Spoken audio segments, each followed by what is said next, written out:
মানুহে মানুহৰ বাবে যদিহে অকণো নাভাবে, অকণি সহানুভূতিৰে ভাবিব কোনেনো কোৱা সমনীয়া। সুধাকণ্ঠ ভাৰতৰত্ন ডক্টৰ ভূপেন হাজৰিকা দেৱৰ নামেৰে তেখেতৰ যি সন্মান আজি আপোনালোকে আছিমগঞ্জবাসী, পাথাৰকান্দি তথা বৰাকভেলীৰ আপোনালোকে মোক যি মৰম, সন্মান আৰু দায়িত্ব দিলে, তাৰ দ্বাৰা মই আগলৈও যাতে ৰাইজৰ হকে কিবা এটা কৰি যাব পাৰোঁ, মানুহৰ বাবে কিবা এটা কৰি যাব পাৰোঁ, তাৰ কাৰণে মোক যেন ভগৱান আল্লাহ মোক আৰু শক্তি দিয়ে আপোনালোকৰ মাজলৈ আহিবলৈ। কিছু বছৰ আগতে মই তেতিয়া কৰিমগঞ্জত ৰোগী চাবলৈ আহিছিলোঁ।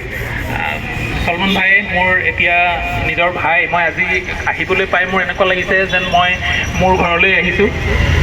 যোৱা বছৰ আমাৰ যিখন কিডনী হস্পিটেল আমি আৰম্ভ কৰিলোঁ, উত্তৰ পূব ভাৰতৰ প্ৰথমখন কিডনী হস্পিটেল গুৱাহাটীত, তাৰ পিছৰ পৰা মই ৰেগুলাৰলি আহিব পৰা নাই। কিন্তু আমাৰ টীমৰ পৰা ডক্টৰ সুমিত কাবৰা তেখেতে আহি পেলাই ইয়াত মাহত এবাৰ কৰি আপোনালোকক সেৱা আগবঢ়াই গৈছে। গতিকে এবছৰৰ পিছত আহিবলৈ পাই মোৰ আজি ঘৰলৈ ঘূৰি অহা নিচিনা লাগিছে। আপোনালোকৰ মাজত নিজকে দেখিবলৈ পাই, আপোনালোকৰ মাজৰ এজন হিচাপে অনুভৱ কৰিবলৈ পাই। গতিকে ছাৰে কৈছে মই সকলোকে নামেদি সম্বোধন কৰিব নোৱাৰিম, মোক ক্ষমা কৰি দিব।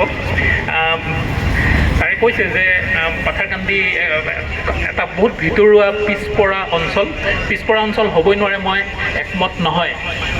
মানুহৰ চিন্তাধাৰা, নিজৰ আদৰ্শ বা নিজৰ যিটো কৰ্মস্পৃহা, এইবিলাকৰ পৰা ডাঙৰ হয়। আৰু আপোনালোকৰ ইয়াত যেতিয়া চলমান ভাইৰ নিচিনা এজন দূৰদৰ্শী মানুহৰ কাৰণে ভবা আৰু আগলৈ চিন্তা কৰা মানুহ এজন য'ত আছে, সেইখন পিছপৰা অঞ্চল হ'ব নোৱাৰে। তেখেতে পৃথিৱীৰ গোটেইবিলাক ঠাই ঘূৰি আকৌ ইয়ালৈ আহি ইয়াতে যি আপোনালোকৰ কাৰণে সেৱাৰ মনোভাৱ লৈ ইয়াতে যি তেওঁৰ যিটো চেণ্টাৰ, ইয়াতে লাহে লাহে মই দেখিছোঁ প্ৰত্যেকবাৰে আহোঁতেই মই দেখোঁ যে সি লাহে লাহে ডাঙৰ হৈ গৈ আছে। ইয়াতে এটা লেবৰেটৰী আৰম্ভ কৰিছে। সেইদিনা সৌভাগ্যক্ৰমে ময়ো আছিলোঁ আৰু আজি আহি এবছৰৰ মূৰত দেখিছোঁ যে ডাঙৰ হৈ গৈ আছে। আৰু মই চলমান ভাইক লগ পালেই আমাৰ হস্পিটেললৈও আহিছে। লগ পাওঁতেই মই সদায় কৈ থাকোঁ যে তাত এখন পূৰ্ণাংগ হস্পিটেল আপুনি আৰম্ভ কৰক আৰু তাত আমাৰ ফালৰ পৰাও যি সহায় সহযোগ লাগে আমি আমাৰ ফালৰ পৰা কৰিম, কিন্তু আপোনালোকৰ যাতে সকলো ৰোগীয়ে সেই সুবিধাখিনি পায়। আৰু বিভিন্ন ছুপাৰ স্পেচিয়েলিষ্ট বা স্পেচিয়েলিষ্ট ডক্টৰ ইয়ালৈ আহিছে আৰু আমাৰ ফালৰ পৰাও কথা দিছোঁ যে কিডনী হস্পিটেলৰ ফালৰ পৰাও আমাৰ ডক্টৰ ইয়ালৈ আমি সময়ে আহি থাকিম আৰু মই যিমান পাৰোঁ আপোনালোকৰ মাজলৈ আকৌ ঘূৰি আহিবলৈ চেষ্টা কৰিম সময়ে। এতিয়া ইউৰলজিকেল খুব সংক্ষেপে কওঁ, আহি পাওঁতে অলপ দেৰিয়েই হ'ল, গাড়ী দি আহিব লগা হৈছে, আকৌ ঘূৰিও যাব লাগিব আজি। মাৰ অলপমান অসুখ, কিন্তু তথাপি আপোনালোকৰ মাজত এই সময়খিনি অতিবাহিত কৰাৰ সুযোগটো মই এৰিব নিবিচাৰিলোঁ। দুদিন আগত যেতিয়া মা ICUত ভৰ্তি হৈছিলে, চলমান ভাইৰ লগত কথা হৈছিল। চলমান ভাইও কৈছিলে যে অসুবিধা বেছি হ'লে চাগে আহিব নালাগিব পাৰে। মই কৈছিলোঁ নাই, চাগে যাম, আপোনালোকে আশীৰ্বাদ কৰিব। আৰু আজি মই ইয়াত নিজকে আহি পালোঁ, তাৰ কাৰণে ভগৱান আল্লাহৰ ওচৰত মই খুব নমস্কাৰ জনাইছোঁ। ইউৰলজি আৰু কিডনী এই দুটা বিভাগৰ যিবিলাক বেমাৰ, কিডনী বিকল হৈ যোৱা, কিডনীৰ পাথৰ, প্ৰষ্টেট গ্ৰন্থিৰ সমস্যা, আমাৰ বয়সস্থ লোকসকলৰ প্ৰস্ৰাৱৰ সমস্যা, যিটো মহিলাৰ প্ৰস্ৰাৱৰ সমস্যা, মহিলাসকলে প্ৰস্ৰাৱৰ সমস্যাটো লুকুৱাই ৰাখে বা লাজৰ কাৰণে ওলাই নাহে, প্ৰস্ৰাৱ খুব জ্বলা পোৰা কৰে, কাহিলে প্ৰস্ৰাৱ ওলাই যায়, প্ৰস্ৰাৱ কণ্ট্ৰল কৰিব নোৱাৰে, নিজে ভুগি থাকে, সেইবিলাক ট্ৰিটমেণ্ট কমপ্লিটলি হয়। ইউৰলজিকেল কেঞ্চাৰ, যিটো আপোনালোকে শুনি হয়তো ভাল নাপাব যে আমাৰ উত্তৰ পূৰ্বাঞ্চল এতিয়া গোটেই ভাৰতবৰ্ষৰ ভিতৰত কেঞ্চাৰ কেপিটেল হিচাপে জনা গৈছে। আৰু এনেধৰণে যদি থাকে কিছু বছৰৰ ভিতৰত প্ৰত্যেক ঘৰ মানুহতে এজন কেঞ্চাৰ ৰোগী থাকিব। আৰু আপোনালোকে জানে যে কেঞ্চাৰৰ ট্ৰিটমেণ্টটো সম্পূৰ্ণৰূপে সম্ভৱ, কিন্তু প্ৰথম অৱস্থাত ধৰা পেলাব লাগিব।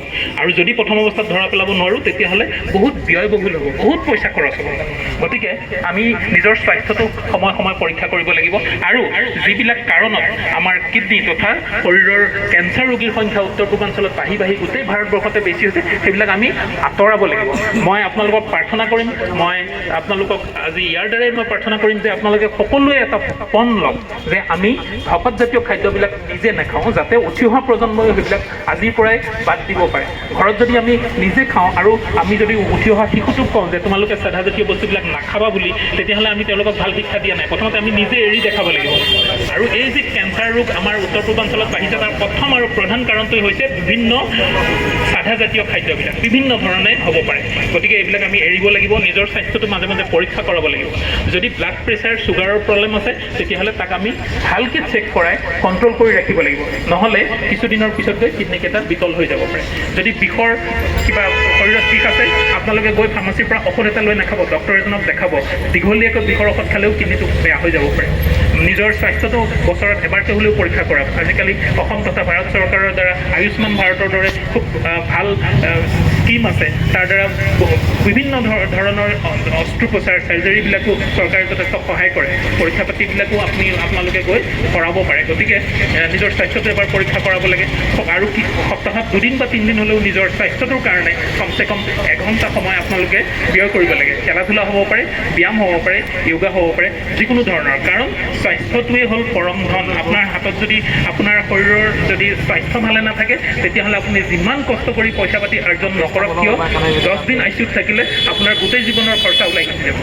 গতিকে আহক সকলোৱে আমি চেষ্টা কৰি নিজৰ স্বাস্থ্যটোৰ কাৰণে ভাবোঁ, আজিৰ পৰাই নিজৰ স্বাস্থ্যটো ভালে ৰাখোঁ, মাদক দ্ৰব্যবিলাক পৰিহাৰ কৰোঁ, নিজৰ স্বাস্থ্যটো মাজে মাজে পৰীক্ষা কৰোঁ। আৰু আমাৰ এই যি প্ৰয়াস, আজি চলমান ভাইৰ যি অভিনৱ প্ৰয়াস, আমি বিভিন্ন ভিতৰুৱা অঞ্চলত গৈ এনেধৰণৰ সজাগতামূলক, মই ক'ম যে এদিন আহি মই আপোনাৰ গোটেই ৰোগটো আমি ভাল কৰি থৈ যাব নোৱাৰোঁ, কিন্তু আপোনালোকক স্বাস্থ্যৰ প্ৰতি এটা সচেতনতা আনি দিব পাৰিম যে আমি স্বাস্থ্যটোক কেনেধৰণে ভালে ৰাখিব লাগে। যদি বেমাৰ এটা হৈছে তাক কি ধৰণে আমি প্ৰপাৰলি সেই বিশেষ চিকিৎসকৰ ওচৰত গৈ আমি সেইটো ট্ৰিটমেণ্ট কৰাব লাগে। গতিকে আজিৰ পৰাই আহকচোন আমি এটা পণ লওঁ যে আমি স্বাস্থ্যটোৰ কথা ভাবিম, বেয়া বস্তুবিলাক আঁতৰাই দিম, আমি কিছু নিজৰ কাৰণে আমি ব্যায়ামজাতীয় আমি স্বাস্থ্যটোৰ কাৰণে লাগতিয়াল কিবা এটা কৰিম। গতিকে আৰু মই দীঘলীয়া নকৰোঁ, আহক আজি আমাৰ যি প্ৰচেষ্টা, মোৰ ডক্টৰ ৰত্নদীপ, আমি চবে মিলি আপোনালোকক কিছু পৰামৰ্শ আগবঢ়াম আৰু আমি আশা কৰিম যে এই পৰামৰ্শৰ দ্বাৰা আপোনালোকে কিছু হ'লেও উপকৃত হ'ব।